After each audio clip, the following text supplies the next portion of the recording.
One day, Thomas was at the quayside of a small village. Fish were being loaded into his cars.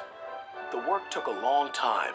The fishermen were using old equipment, and Thomas was worried. "I'm going to be late for Henry at the docks. He won't like this. Please hurry up." Thomas was rudely interrupted.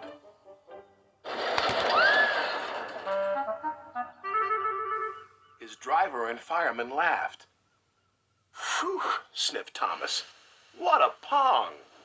He was glad when they were speeding along the beautiful coastal run. Then they saw a man waving a red flag. "What's the matter now?" "High tides are damaging the track," reported the man. "I've marked the spot. We'll go and inspect," said the driver.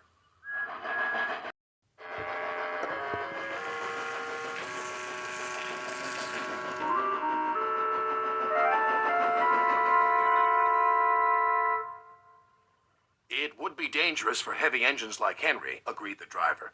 "But for Thomas, it's safe enough." The guard left a red oil lamp by the damaged track. "Warn engines. When we get to the docks, I'll tell them to close the line."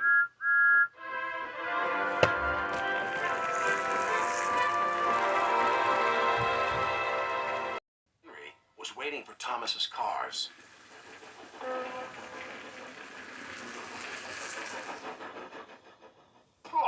"You're late. That smell is making me ill." "It's the fish," replied Thomas, "and there's danger on the rails. That's why we're late." "Ha!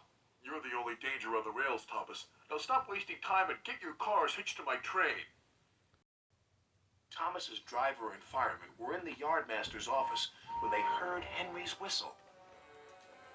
He was steaming out of the station with his long, heavy train called the Flying Kipper.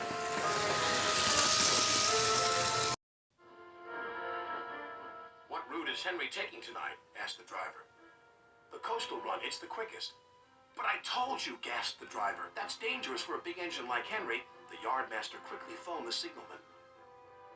Henry roared back the signal box. "I'll soon make up for lost time." The signalman couldn't hear the warning. By the time he did, Henry was far away in a cloud of steam.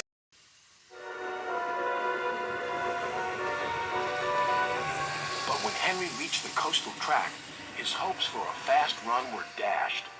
Fog floated everywhere.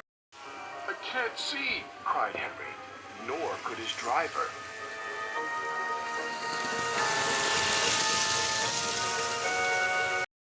And when he could, it was too late.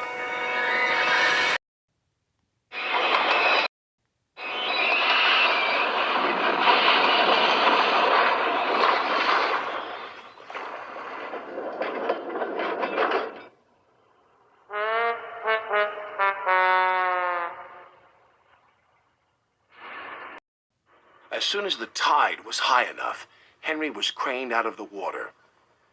"Engines don't swim, Henry. You were meant to deliver fish, not swim with them. You should know that by now." "Yes, sir. I'm sorry, sir." When Henry arrived at the docks, Cranky the Crane looked down on him. My, Henry, I expect you'll have some fishy tales to tell. But take my advice. Have a long hose down first." But there was worse to come.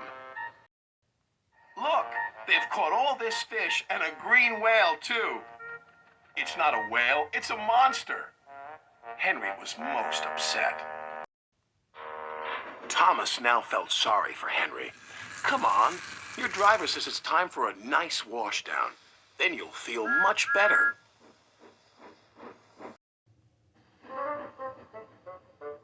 And Henry did. "I'm sorry I was rude to you, Thomas." "That's all right.